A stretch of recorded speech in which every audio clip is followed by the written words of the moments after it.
Yo, have you heard about Anchor? It's the easiest way to make a podcast. Let me explain. It's free. There's creation tools that allow you to record and edit your podcast right from your phone or computer. Anchor will distribute your podcast for you so it can be heard on Spotify, Apple Podcasts, and many more. You can make money from your podcast with no minimum listenership. It's everything you need to make a podcast in one place. Download the free Anchor app or go to anchor.fm to get started.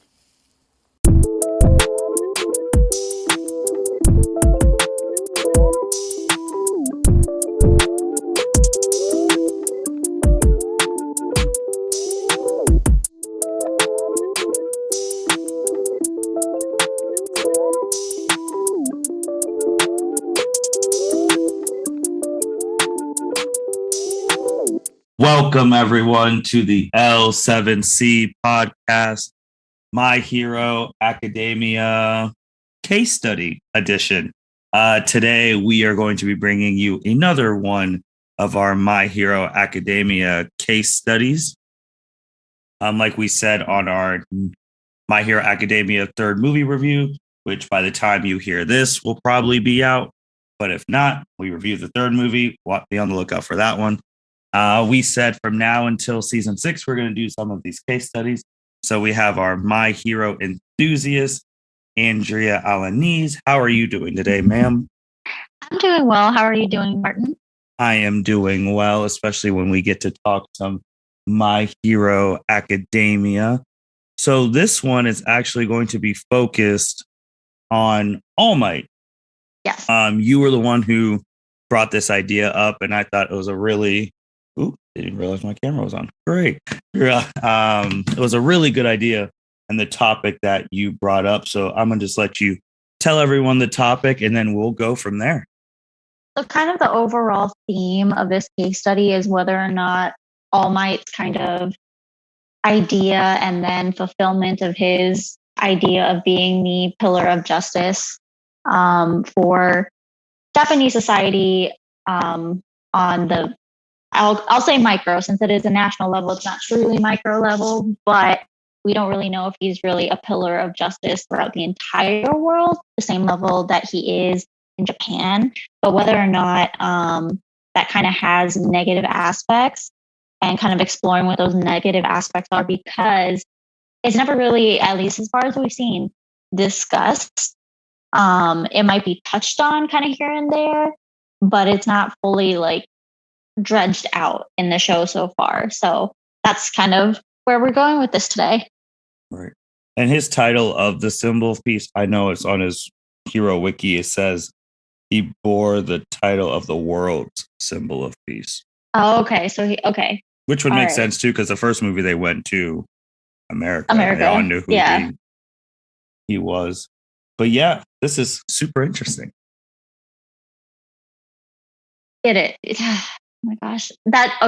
Just that tidbit now irritates me about the movie just a little bit more, because it didn't seem like anybody else in the different countries were asking where All Might was or how he was doing. Nobody ever outside Japan seemed to kind of mention him. So that. In the third movie? Yeah. Well, if the third movie is canon, that means what it is. Everyone in the world saw him retire. So that's true. But I mean, as a symbol of peace, you would think people are still wondering what he's up to, how he's doing. Oh. They know he's teaching at UA. Somebody got to say something about him at some point in other countries, but that's just a personal little thing, I guess. It could have been off camera because he was invited to their basically UN. He was co-commander, basically. Yeah, so he was at the base of operations. Yeah. And he was the one giving the pep talk to every hero across the world. So I think that does show something. Yeah.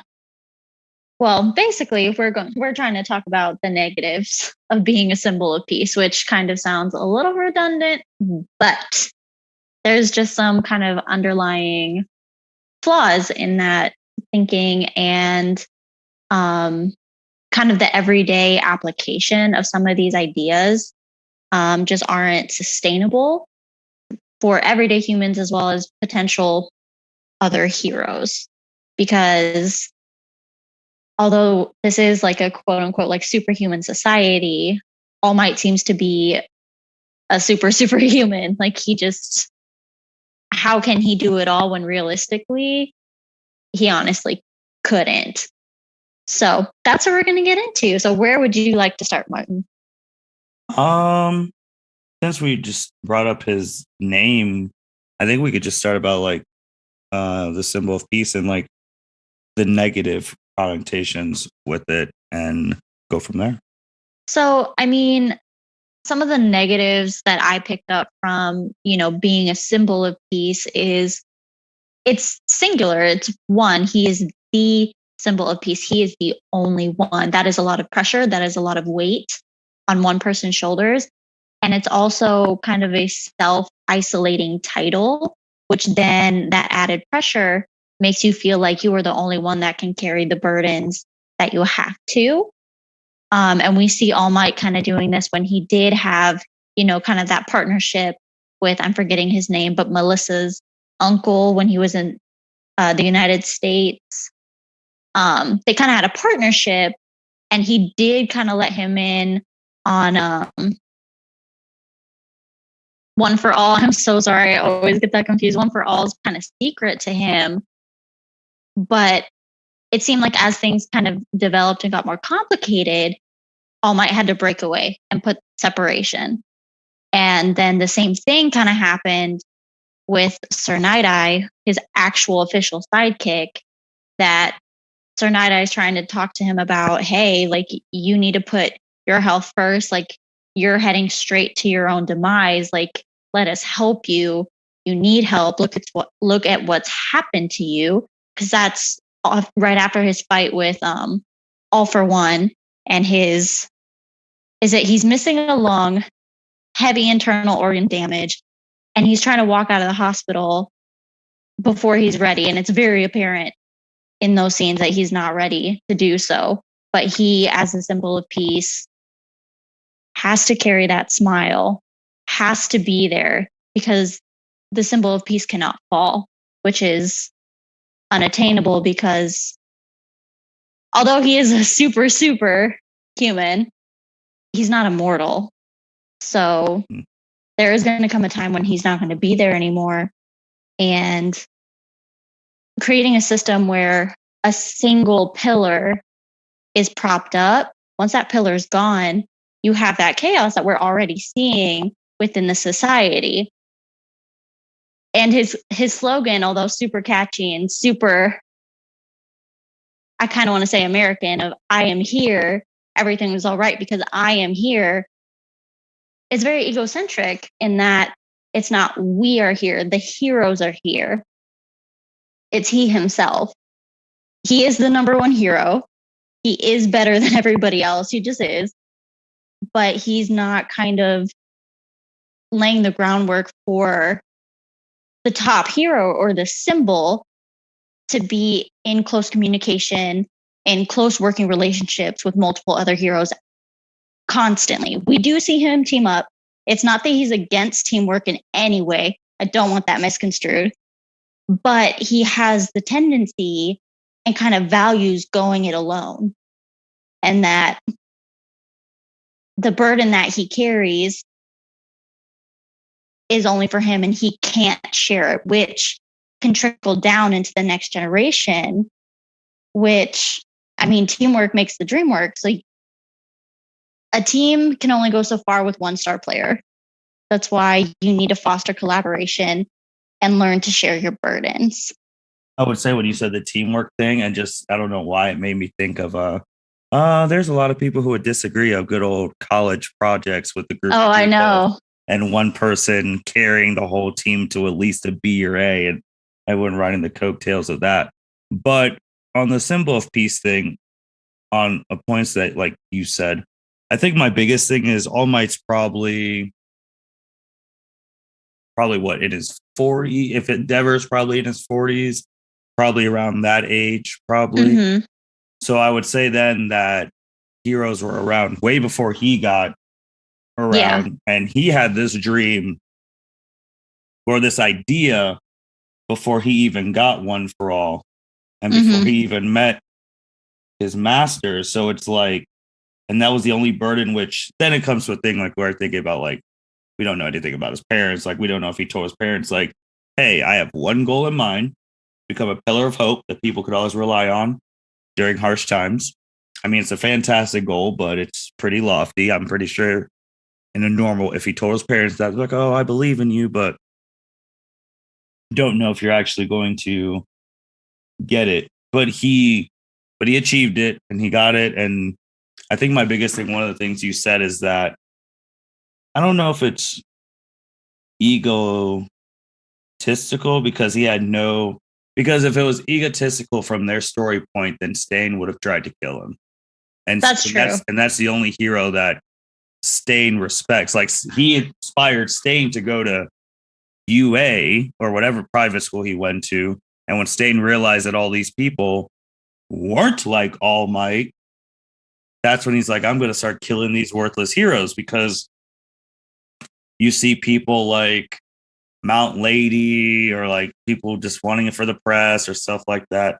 God bless her soul. Season 1 through, she's probably changed now. Season 1, Uraraka, even though it's noble, but doing it for the money for her parents, not necessarily like saving. For the good of the people. Right. So that was probably the wrong word to use, because his goals, his intentions are extremely selfless. And that also is why, their society, as well as we as viewers, when we see All Might pushing his body to the limits, going plus ultra, going beyond, potentially, putting himself in the grave to get the job done against All for One, that it's applauded, it's heroic. However, it's also slightly problematic. I know I'm going off on another tangent, in that realistically, you want heroes to be able to come back day in, day out. And not that they shouldn't overexert themselves, not that they shouldn't go beyond to their utmost ability to help save people.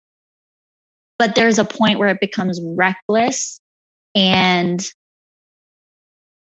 in the long run is more detrimental, which is something we've already seen that by All Might's example has trickled down to Deku, in that he's constantly, although part of the reason he keeps hurting himself is because he doesn't have control over One for All, but All Might isn't at the outset telling him to be mindful of his limits. There are times when Deku gets hurt where All Might's like, well, yeah, that kind of sucks, but he needed this moment. Or it took him a little while to be like, hey, Midoriya, you got to stop doing this because you're going to tear your body up and it's going to be beyond repair. So that's where I'm losing my train of thought. I'm so sorry.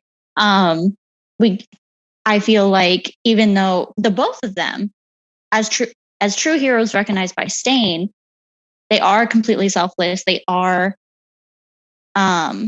pushing themselves and doing this for other people, not for their own egos or their own pride. But the idea that All Might kind of seemed to feel that he was the only one capable of doing so is where things kind of get a little gray for me. Other heroes do feel that way, and even if their motives, go ahead. No, I was just going to say with what you said about Midoriya and him breaking his limbs all the time. Also, the problem with that is that All Might overestimated Midoriya, because when he first got One for All Might, he was able to use it 100% from the start. So, like, if he's only seen one person before him use it, then this person after, he's like, everyone knows how to just get it and be 100%. But that's something, again, which was a problem with, I don't want to say a problem, but like, when you devote yourself to one singular mission with that focus, nothing else matters. So with him being the symbol of peace, he obviously didn't learn how to be a good teacher. And that's been stated by whatchamacallit Eraser. It's been stated by Gran Torino. Like, all of the people who Midoriya has met teacher-wise have stated that All Might's not really the greatest teacher. And obviously he was neglecting paperwork when he was a symbol of peace because he's zooming across the planet. So that's why he had the sidekick. So it's like neglecting that sort of stuff. And I think my biggest thing with, I don't think it was of him thinking no one else can do it. I think it's more no one else had the idea of it. And it actually goes into one of my biggest things is that with the other heroes, they all got complacent. That's the problem. Like it's even stated in season 1, President Mike, who is a teacher, who is a full-fledged hero in his own right, talking about just stall until All Might gets here. Like, do something. So that's the biggest thing. And it's like, and just doing it to normal people's standards. Like everyone has a person or people that they know who always get roped into or whatever, doing all the stuff that in your friend group because they've proven they can handle it or they've had no complaints. But then when that person's gone, you're like, where do I go to? So I think that's the biggest thing, that yes, he was saving everyone, but everyone was getting complacent. And I honestly think, and that's why probably another reason why Hawks really likes Endeavor, because Endeavor was the only person on planet Earth who wasn't getting complacent with All Might around. Sure, it was for his own selfish reasons, but he was still training. And everyone else is just like, All Might's around, whatever. We don't have to do anything. And then as soon as All Might was gone, I mean, just look at the world since All Might, like that symbol. You had Overhaul's reign. Now you have the Bena Liberation Army. You had the movie, the Humanize Front.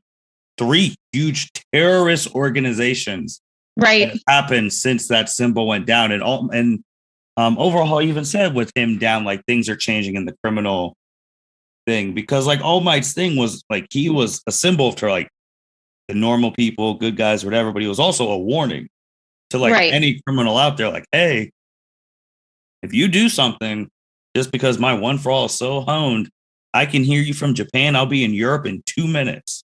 Like that's my biggest thing. And Endeavor even talked about in that episode about like what was the symbol of peace, because like the one after a month of him retiring, crime rose by 3%. Like there was so much unease in the country of Japan itself, of people saying, I don't know if I like Endeavor. He's not a symbol like All Might. Like that's the thing too, because if you go back to like another anime, or just even the definition of a pillar is not supposed to hold one thing all by itself. Right. Like that, just general, like one pillar cannot hold a house. It can't. You need multiple pillars. Hence why there's not, in another anime, there's not one Hashira. There's 9 of them, because they're holding up the entire demon corps.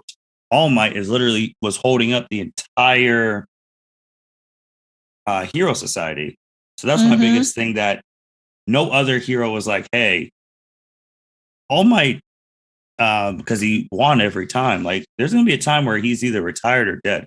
Because unfortunately, I think I was like watching The Flash, and it's like superheroes don't get 401ks.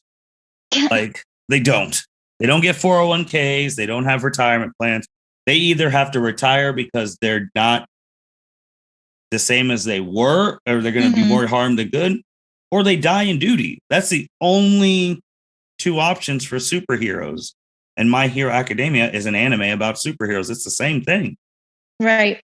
I mean, none of the previous One for All users just got to, well, I guess All Might didn't even retire on his own terms. He had to use everything he had to beat All for One the last time. All the other previous users died. I mean, Night Eye didn't get to go out on his own terms. Like it's not, the hero gig is not something if you want to try and retire at 65 to do. Don't know how Gran Torino's still alive. Like he's the anomaly that he's seen 3. Well, we for sure have seen 3 generations of One for All, maybe even more. But yeah, so I just think that my biggest thing is that no one else was getting ready because everyone was relying on him. And if the person you rely on the most is gone, you get in a frenzy. And that's what happened. Because I just want to ask you this question. So if All Might had his powers, would they have even called any of the other heroes in the previous movie? In the movie we just saw? Right. Like, would they call him? Like, oh, why do we need to call everyone else? We have All Might. He can literally go boom boom to each country and get the trigger bombs. See, but that's just that I know that's part of your point, but it just irks me that we would rely so heavily on this one person. And yes, he is All Might. Like, I understand that technically he could do it, but if there's any sort of, random something that could stop him or delay him, then the whole thing's gone. It's just it's one of those things where you're hanging by a thread and that thread is made of steel. So you assume you're good to go. And then all of a sudden I'm blanking my chemistry. Awful. But something comes through that can cut through steel like butter. Now you're done. Whereas you could have had that steel thread strengthened with other maybe less powerful thread woven around it to be more like a rope instead of a singular. Like, there needed to be more of a base. And I personally, this might be a very unpopular opinion, but I feel like part of the reason everybody got complacent was All Might did make it seem like he was always going to be around. He didn't kind of really stoke those flames with his fellow heroes currently. He was definitely a symbol for the younger generations, the people coming up. But it didn't seem like he was bolstering his own, age group peers to keep pushing to go plus ultra. Like, no, we didn't see any. You're right. In all 5 seasons, 3 movies of what we know, you're right. We've never saw him pushing that group. But what we do know is that when he had his breakup with Night Eye, when he got hurt, Night Eye's like, hey, we're going to need to start thinking of a succession plan. Like, because you're not going to be around forever. And he wasn't hearing that. So then they broke up. He was doing his own singular thing because he's like, there's people still out there who need help. I'm still a symbol to all of them. They're counting on me and all of that stuff. Because that whole title is a whole different thing than being like the number one hero. Right. Like, so it's like anyone else could have been the number one hero, but they would have still saw him as like the symbol. It supersedes, right? Yeah, it supersedes the whole list. So that's really the problem with that. It's just like, I guess, how much responsibility is it for him to tell someone that hey, not going to be around forever. Everyone else needs to train, step it up.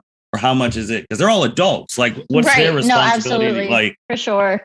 Like, if you leave a job and you were the main person, it's not your responsibility to be like, hey, since I'm leaving, you guys are going to have to like step it up. I mean, it's their responsibility as like adults, and they all were adults, capable heroes. It's just not the same caliber, right? And like All Might said, and I think something too that pissed All Might off, as much pissed as we can see without him fighting like All for One, is it was like the second episode of My Hero when he was training Deku on the beach. And he was talking about like back in the day, hero work wasn't about sponsorships, money, TV. It was about doing community service, like shit like that, picking up stuff from the beach or like helping. Like, that stuff was real hero work. And when he listed that stuff, I was like, oh, I think he's a little kind of perturbed himself, not to the level of staying killing everybody, but right. That hero stuff has become more superficial. Like, he never had an agency like Endeavor and them. Even though I thought he does. Doesn't he? Not like he had his own office, because he was too busy going around the place. I know. Oh, I don't know. I could have sworn I saw something that he has an agency, but that he's basically never there and we've never seen him there, which, again, because he's too busy and he's everywhere at once, right, except there. But he wasn't on there going like the talk. Like, we literally saw a thing of, I don't even know what you want to call it, their version of what, Wendy Williams, where like Midnight and Mount Lady were arguing because it was Yes. the old anime trope of, well, it's not even anime trope now. Now it's a thing. Like, I'm the new hot 18 to 21-year-old Mount Lady, and you're the old 40 to whatever year old girl, and people want me because I'm the new hot you thing, and you're out. And that's what's happening in real life too. So, and like for the fact that that was on TV where they could have been out doing some hero. Something.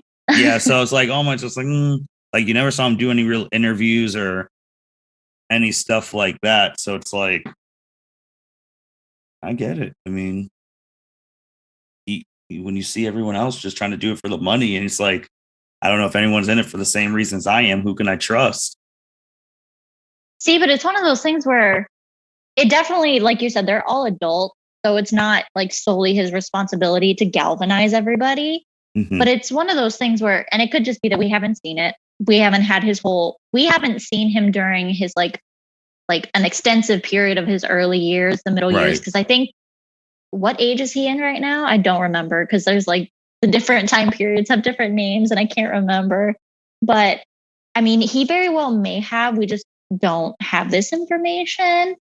But just even talking about it, and I will disagree with you on the point that while he doesn't really do like showy interviews, that he's not going out there for the popularity, he definitely does know media and tailors his image. That, always facing adversity with a smile, like always he puts on that, I don't want to say facade, because he is All Might. But how realistic is it that you have your guts literally pulled out of your body and you've got a smile on your face?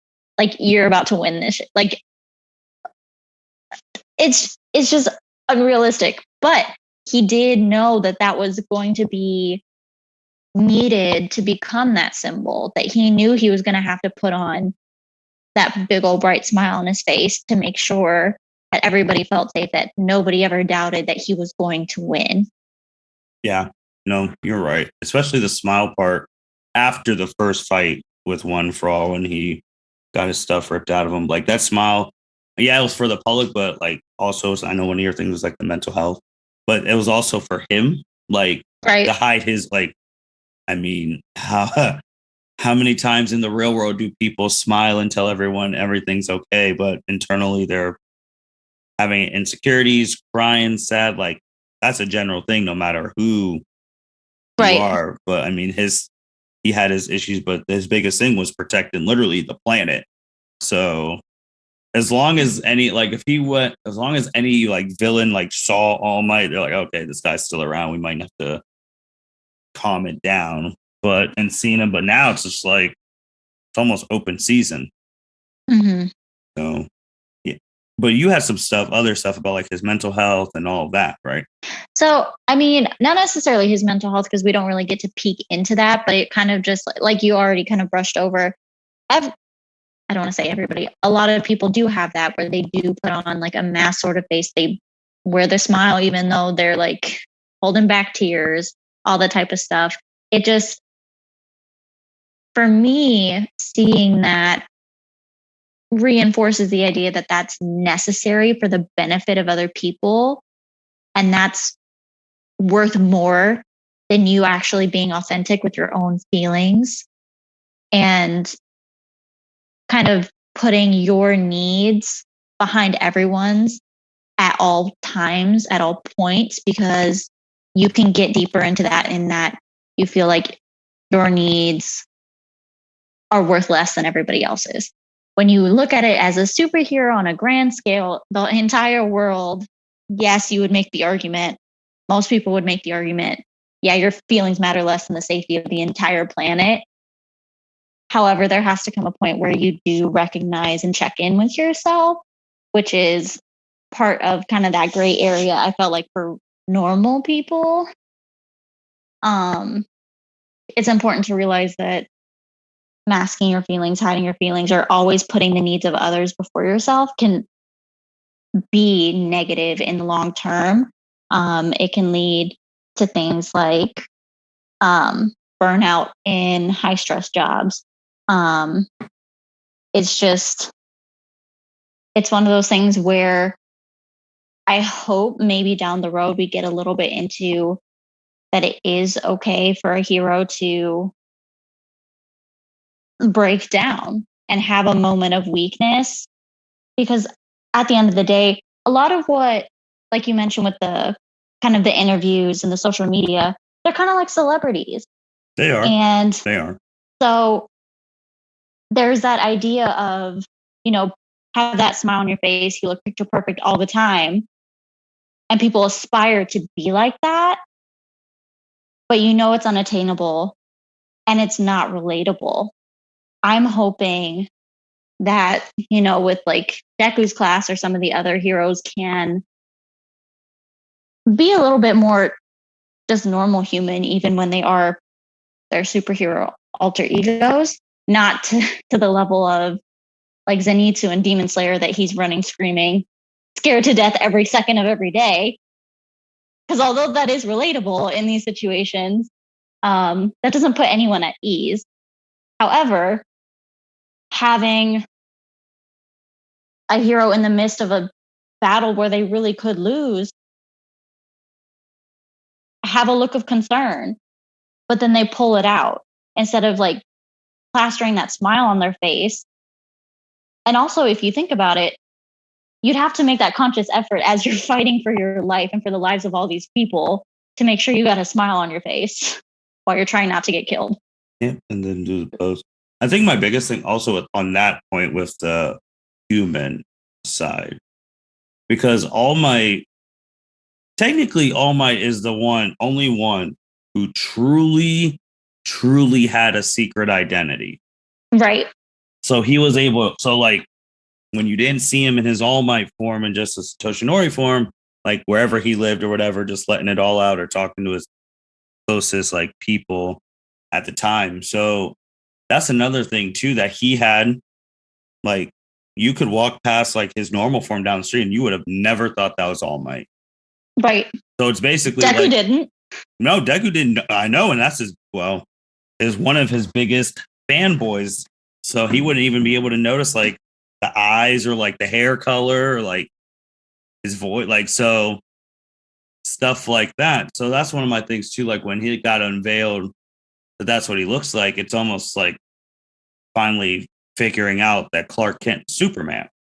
Right. So it's like the illusion's gone. The illusion. Now you're just like, oh my gosh, I walked past this person at the grocery store and this was freaking All Might. So it's like, I guess, and to go into your thing about the humanizing, that's why I brought it up, because like no one else really has secret identities. I know. Like you wouldn't know where All Might lives. You wouldn't. Because it's not like if it's listed in the thing as like Toshinori, you're not gonna be like, all right, some guy named Toshinori lives there. Whatever. I'm just delivering his mail every day. Endeavor, you could literally pull up on My Hero Zillow. And now he has 2 houses. So yes. Oh my God. What season? That was season 5, right? Mm-hmm. It was the last season. Okay. It was, yeah. I'm starting to get so confused. Oh my goodness. But yeah, it just Shigaraki can literally, he can go walk to Midoriya's mom's house, dust her up, bring her back. Because none of these people have. That's one of my biggest things. Like it's like every public, it's like, oh, we have our hero names and we call them our hero names, but we all know who we are. So it's like no secretive. And also in the midst of battle, we'll call each other by their first names instead of their hero names because it's just like instinct, which makes sense. But also when you're a wanted criminal, they're gonna put your full name and your hero name on the news. So if there is Yellow Pages, if that still exists, yeah, so all you'd need is their normal name, and then you can find anybody. Oh yeah, like what hero went to UA in 2020? Oh, this person. Oh, all right, let's just go look at the yearbook, or they still give out phone like things over directories back in there. Just like that's the other thing too. You can't even live a dual life because they don't live dual lives. They live one singular life. That's right. It. Like All Might was able to, like, when he wasn't there, whatever, a few times, just go to his normal form and walk around society. Like also too, the first episode, no one noticed that this dude was literally transforming in the middle of the crowd. Like, nope.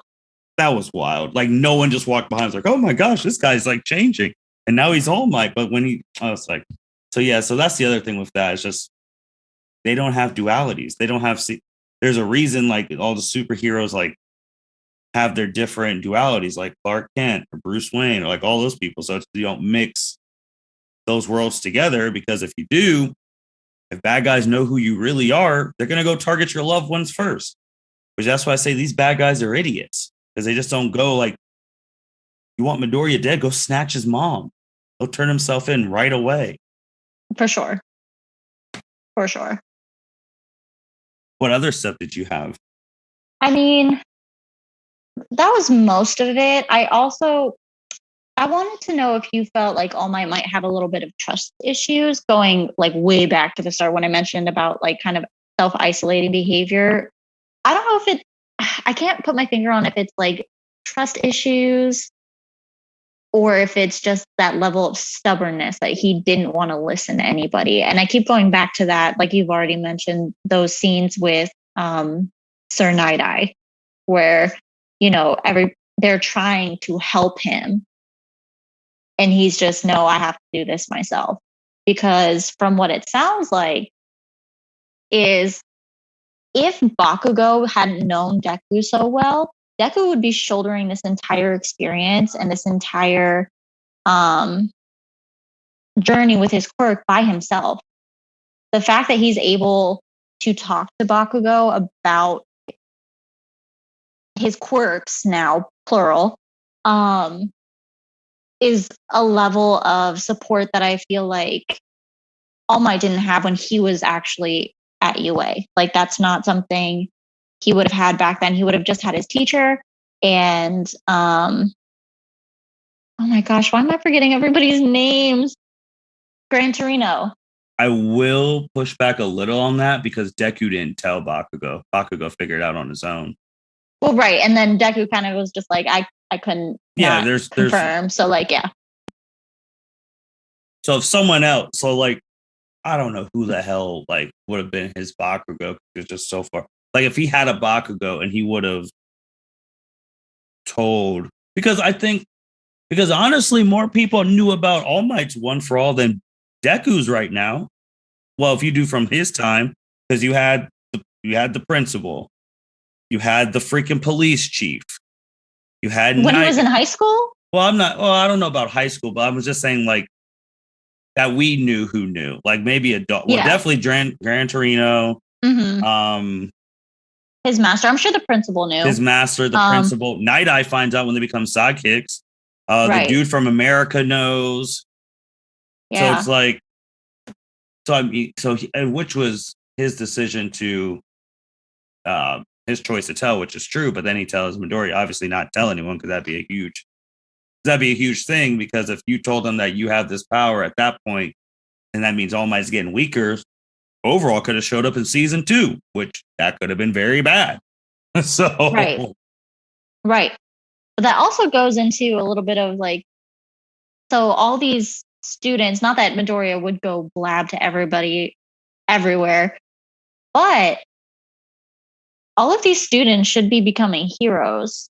So we do still have a traitor afoot somewhere. Mm-hmm. And it seems that All Might is very aware of these facts, maybe not to the level of like the war is coming level at that time, but it's just, I just feel like, I lost my train of thought. I believe Deku having Bakugo as a sounding board, as that rival, pushes him a lot. I don't know that All Might had anyone like that in high school when he obtained the quirk.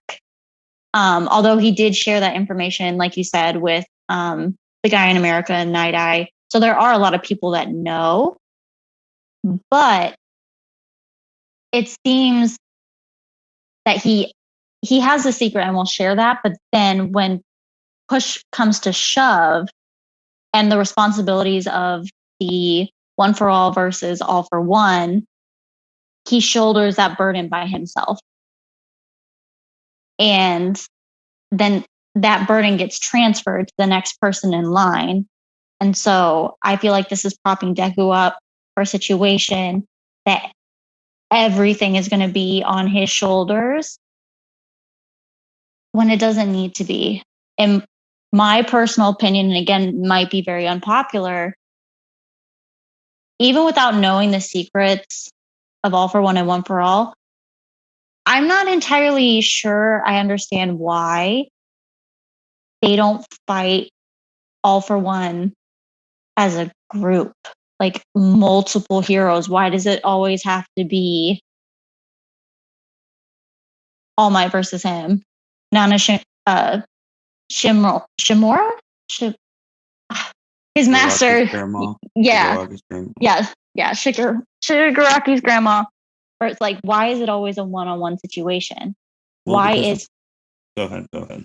It's just, especially if All Might has already shared this secret with multiple people, how is it that that burden cannot be shared with others?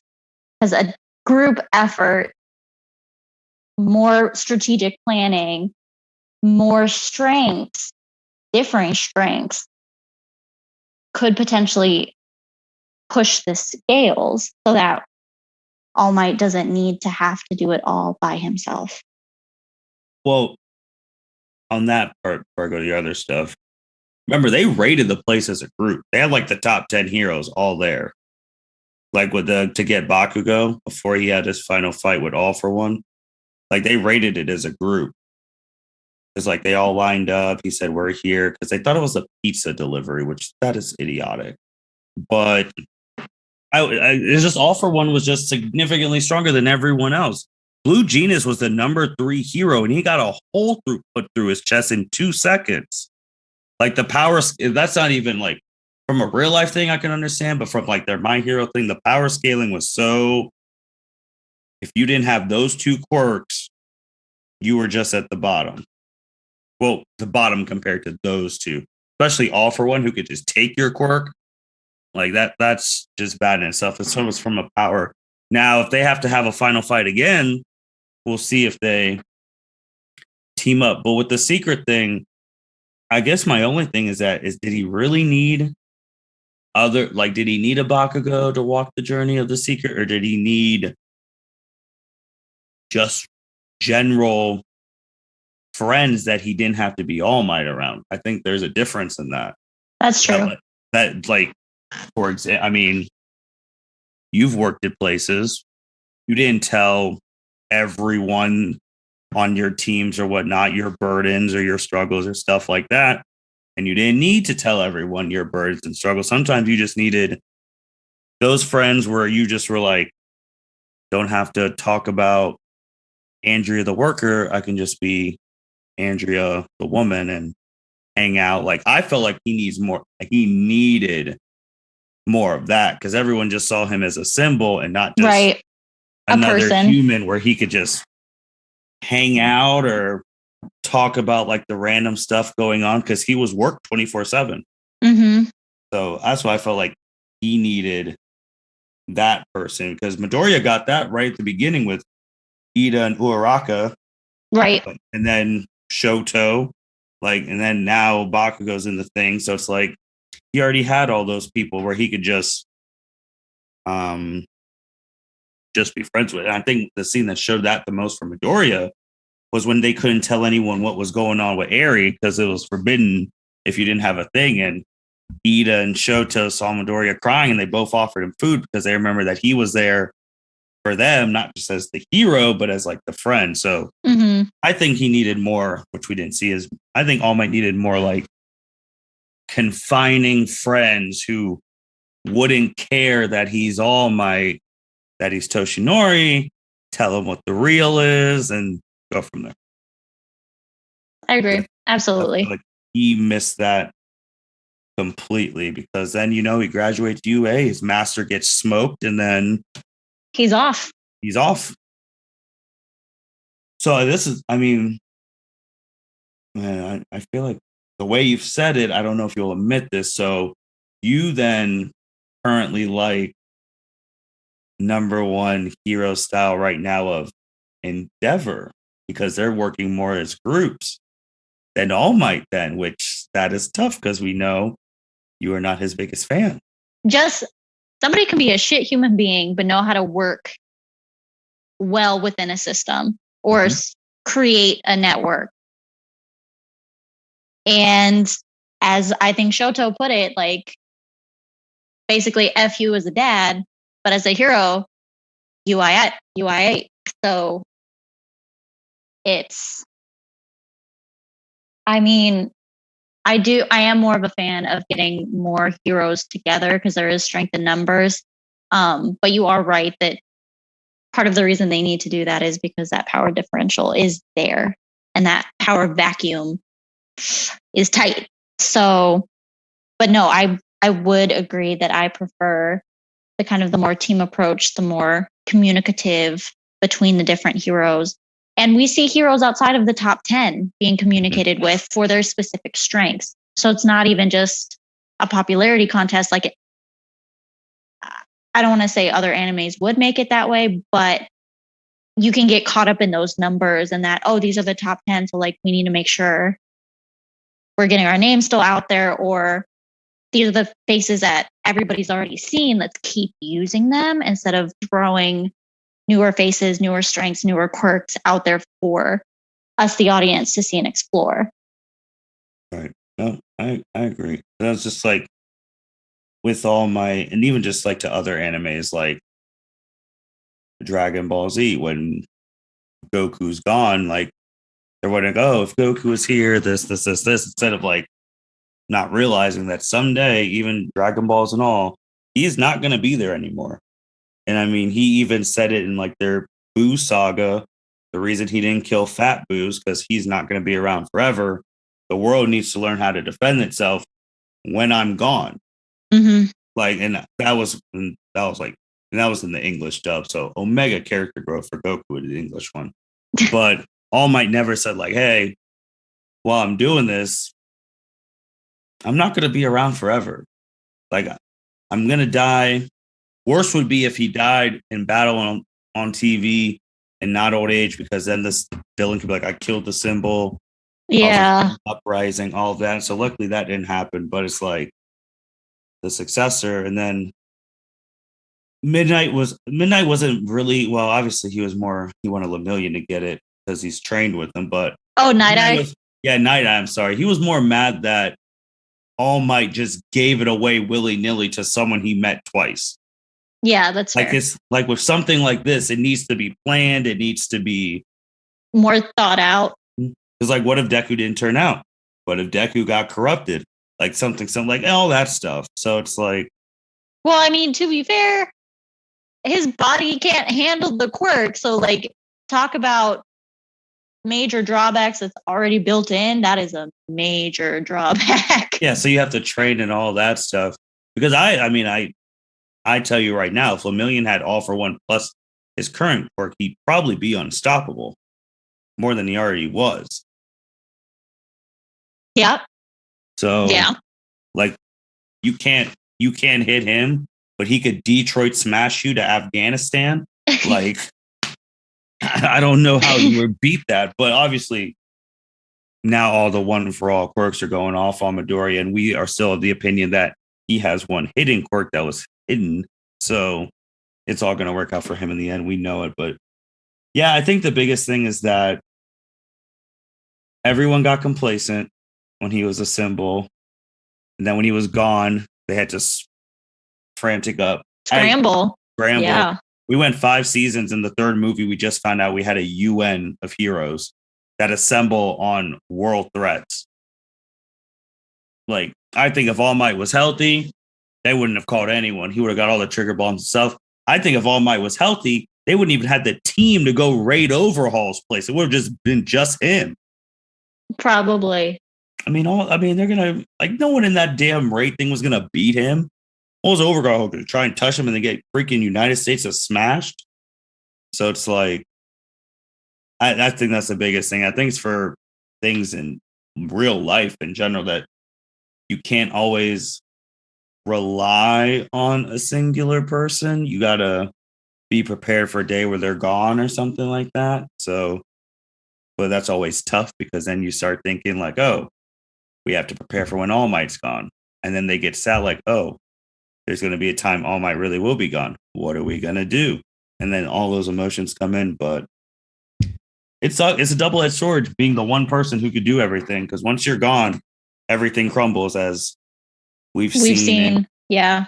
And we'll see in season 6 with a whole war that that most people don't know is coming yet. So, and we've seen with Midoriya, like you said, like it's gone to, and Bakugo as well, because Bakugo was more of a All Might always wins, and you always saw All Might always winning by himself. Mm-hmm. So Bakugo most of the time is like, I'll win by myself. And so, yeah, it's like the Midoriya Bakugo thing. Like, he wants to win by himself.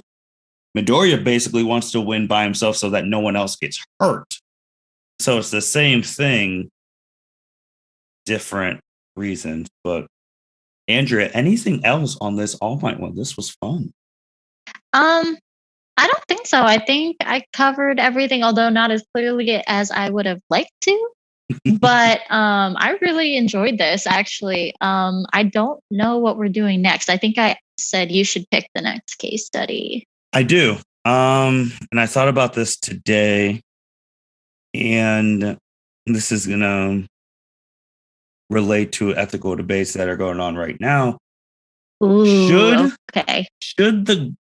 And after watching the movie and actually thinking about it, should the government and the police forces in My Hero actually have the quirk bullet and trigger bombs? Ooh. Like, I was thinking about that today. Like, should they actually have those as a deterrent, and what that would mean between the trust between the police and the heroes and society? And just I was going to say an everyday society, because basically everyone has a quirk. And especially with those bombs, depending on the size, radius, unless they modify it, it seems the intent is to kill. So at least with the quirk bullets, you have no more quirk. You're still alive.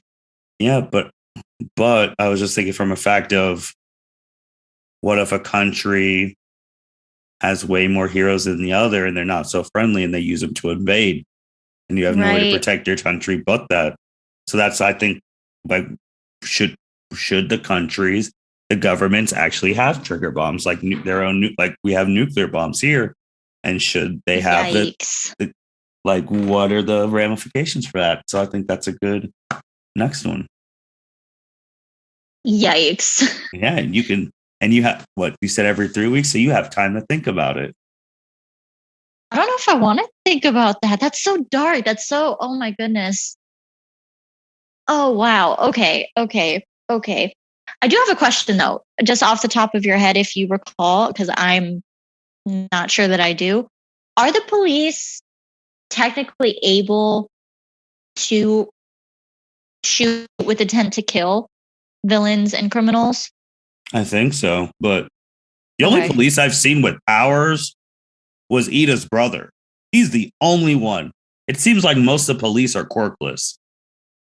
See, well, I don't think it's that they're quirkless. It's that they don't have provisional licenses to use their quirks within their occupation. That's what becoming a hero is for.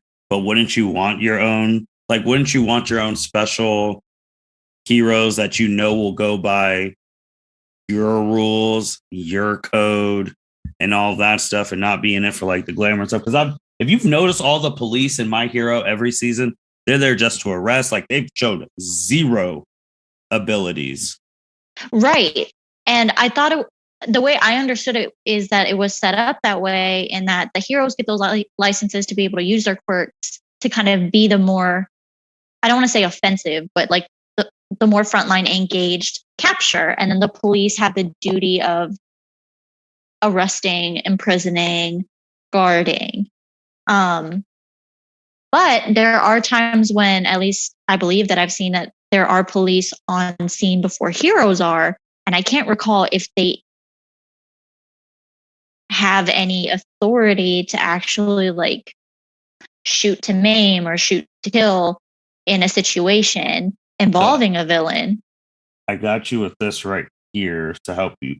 So when the quirks first came, police didn't enlist any officers with quirks because they fear their superpowers may be used as weapons. So they were getting quirkless people, and they probably still do. So if they all have quirkless people, if the heroes turned on the police, how would they defend themselves? And also, like it's like you just said, pro heroes did the quirk wielding fine police not only serve to simply arrest criminals, that they've been subdued by pro heroes while providing general support, enforcing low level crimes. So what if it's a huge group of villains doing high level crimes and all the heroes are dead? Like, what are you going to do? Like, should you have those trigger bombs or quirk bullets in the back pocket? That's something to think about for our next one. Yikes. All right. And anything else, Andrea? Nope. Thanks, everybody, for listening. Oh, that's it. Everyone take care.